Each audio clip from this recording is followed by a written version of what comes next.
keramik dari Cina itu dari dinasti Yuan.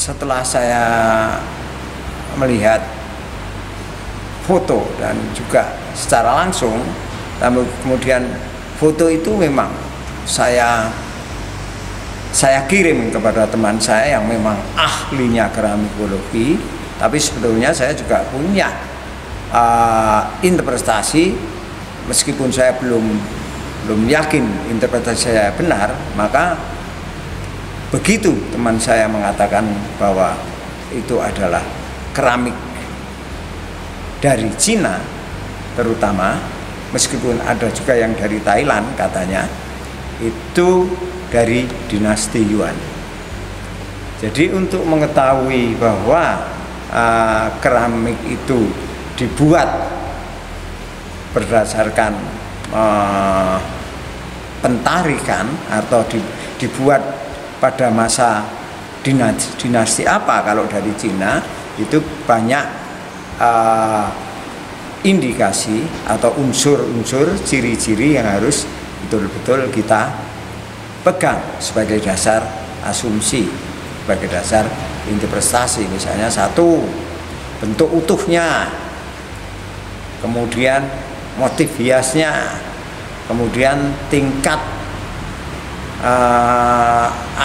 teknis, glasir, itu juga warna, itu juga bisa dipakai sebagai dasar untuk mengidentifikasi pentarikan keramik.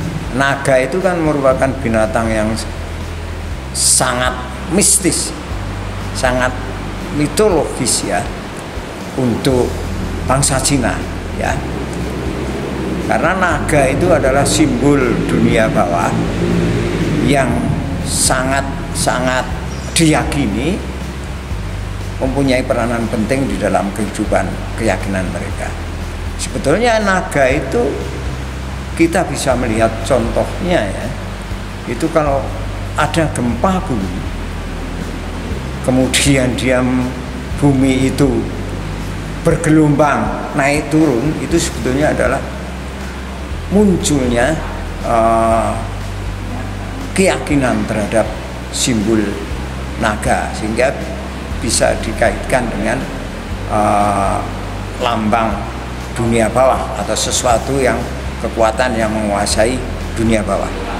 Uji selama ini berdasarkan empirik, temuan-temuan yang ada di Jawa khususnya, pada umumnya ditemukan itu di dalamnya ada mata uang yang sangat banyak. Itu ada di beberapa daerah, di Trowulan itu juga banyak sekali ditemukan mata uang yang ada di dalam guci. Kemudian di daerah mana, Tuban pernah juga. Nah ini kemungkinan juga dulunya juga dipakai sebagai untuk menyimpan mata uang atau mungkin barang berharga ya, meskipun dulu juga dipakai untuk mengangkut mungkin minuman, air ya juga. Kita tahu ya bahwa masyarakat pendukung kebudayaan masa lalu itu memilih lokasi, itu tidak asal memilih, tetapi mereka juga punya perhitungan yang secara lingkungan maupun secara mistis itu mereka kuasai. Lah kenapa di hutan? Mungkin di daerah situ itu ada sungai dekat air. Kemudian kita tahu hutan itu kan juga menyediakan berbagai macam tumbuh-tumbuhan yang bisa dipakai sebagai meramu bahan makanan dan sebagainya. Jadi untuk mendukung kehidupan mereka dalam hidup berbudaya itu mereka butuh juga dukungan lingkungan yang bermakna.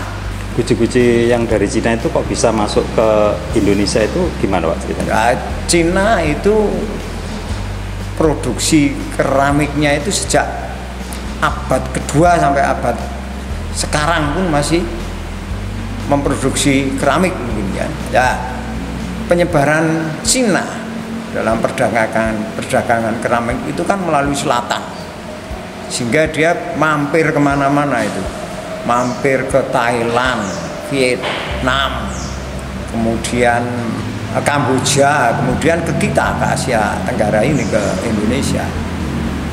Pak Adi, temuan dari 5 guci itu apakah bisa dimasukkan dalam ranah apa? ODCP Pak? Oh, sangat bisa, sangat bisa.